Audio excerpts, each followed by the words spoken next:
Thanks for staying with us. So, John, moving into the last part of the program, 8,000 emails, my goodness. I was inundated. And then some. Just one last question around that area of it. Infatuation, 2-year-old child. How do you explain that to parents? 2-year-old child that perhaps is, run over, whatever. Well, if they're in 2 years or younger, if it's 3, they might not have that same feeling because they get the terrible 2s then. But I always call it the terrific 1s sometimes become the terrible 2s. If you put your child on a pedestal, you set yourself up for the broken heart if something happened to it. If you love the child, you have a balanced orientation. Love is a balanced orientation. It's not an infatuation. See, most people confuse love with infatuation and dopamine addiction. And that's when they're brokenhearted, when there's a loss. And they think they've got a broken heart. It's actually a broken addiction. True love allows a person to come and go and gives them the freedom to be who they are, not what you project onto them or expect from them. And in my book, The Heart of Love, I teach people and explain to them that distinction. Because the majority of people think that love is this fantasy flavor of the month kind of thing. Love is a balanced state. It says in the marriage vows, for rich or for poor, for happy or sad, for kind or cruel, it's both sides. Yep. And we throw that out and get all caught with the infatuation and what makes us feel good. And that dopamine can blind us to the downsides. And then when we hit the downsides, then we think we've got a loss of love. And then we get resentful and we put them from the pedestal to the pit. And then we don't see the positive sides. And then we become bipolar in this relationship. It becomes too volatile to sustain sometimes. I say maintain it. I teach the people exactly what to do when you're in the beginning of a relationship, how to balance that out by asking questions. I learned it from the Japanese prince and princess. Athena and I were sitting in France at the Ritz Hotel, and the prince and princess were asking each other quality questions because they had an arranged marriage and they were just getting to know each other. And I saw Boris Becker and his wife with an emotional, passionate relationship with infatuation. I saw them with some reason, and I thought, it needs to be put together.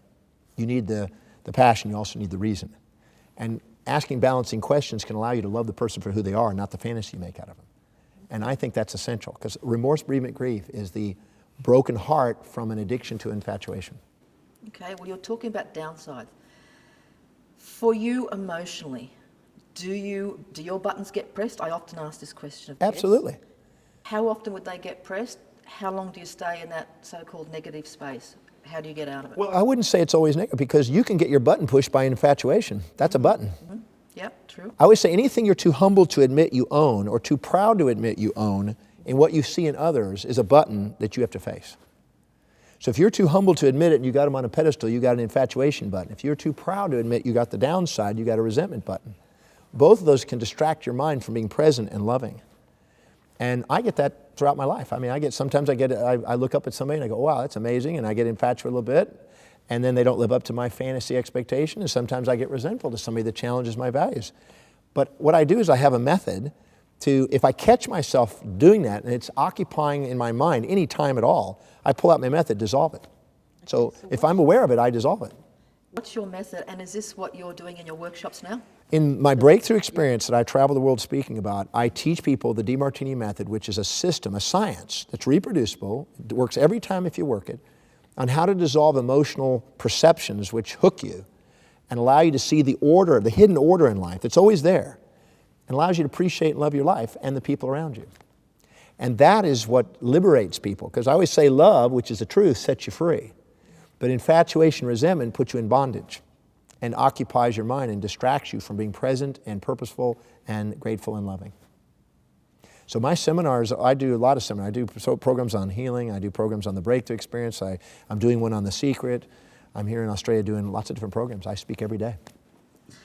I asked you earlier about the fact that you do travel around 300 odd days a year, and I said, so what happens to your personal life? What was your response to me?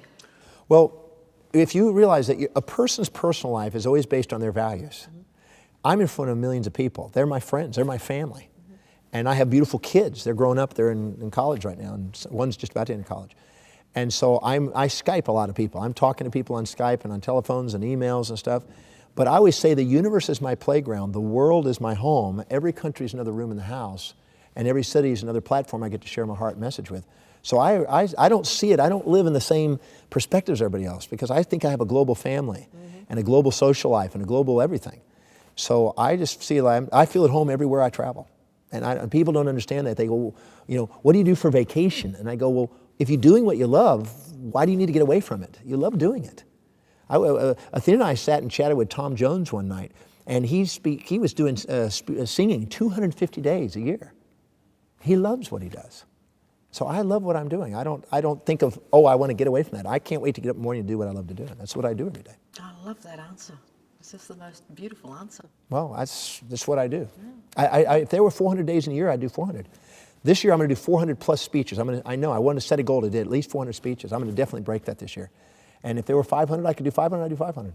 Well, in those speeches and workshops, what would be one or two of the questions that people most ask you related to The Secret?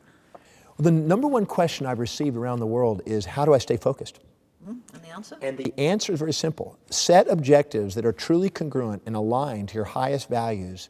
Because if you do, you will automatically visualize what you want, affirm what you want, think about what you want, be inspired by what you want, and act towards what you want spontaneously. But if you set goals that are not congruent, you will need outside motivation to keep you focusing on something that's not truly your inspiration. See, there's a difference between inspiration and motivation. Inspiration is when you set goals that are of your highest values, and motivation is when you set goals injected by others that are on your lowest values and you're trying to be somebody you're not. Set the goals that are truly your inspiration. Look at what your life demonstrates as important to you and make sure they set goals that are truly yours. And then don't let anybody on the face of the earth stop you from living those. And do whatever it takes, travel whatever distance, pay whatever price to go and make them happen. So many questions. I often say there's so many questions. We've just been given the wind up though, so we're at the end of the show. What would be some last John Demartini words to our viewers? So many people, because they have compared themselves to other people and then beat themselves up because they're not living up to what other people, or they expect other people think about them, they beat themselves up. I'd say that no matter what you've done or not done, you're worthy of love. I want everybody to know that. I set a goal to reach that 7 billion people with that message, that no matter what you've done or not done, you're worthy of love. There is nothing but love ultimately. All else is illusion. If we don't see it, we have the responsibility to keep looking until we see it. And so if you don't see something worthy of love in yourself or in others, you must look again.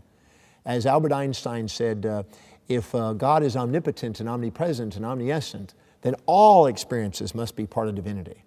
And I don't mean that from a theological perspective necessarily, but I'm just saying that there's a hidden order in life, and we have to learn to ask quality questions to have a quality life, to see it. And when we ask questions that bring us back into balance and feel love again, we've mastered our life. I said on The Secret, when the voice and the vision on the inside becomes more profound than all opinions on the outside, you've now begun to master your life. And the power of forgiveness? I actually don't teach forgiveness. Forgiveness assumes there's something that was wrong, that wasn't part of the divine plan, part of the magnificence. So I teach people that if there's any forgiveness, I say, thank you for giving me this experience. the learnings, the teachings. Yeah, because I don't, in the breakthrough experience, when people finish the Demartini method, not one person has ever said, I forgive somebody. Because there's nothing there to forgive. There's something of a higher order that's something to be grateful for and to love. So I would say that if you had only 24 hours to live your life, you would say, thank you, I love you, to the people who've contributed to your life. That's what you'd want to do. And everybody across the world wants to be loved and appreciated for who they are. So as far as I'm concerned, love and gratitude is the cornerstone of the magnificent life. And the power of The Secret. That's The Secret. John, thank you so much for being on the program with us. Thank you. Perhaps another time also. I look forward to it. And thank you for being with us. Conversationswithrobyn.com. If you go into the on-air section, you can see who's coming up on which station, time, subject.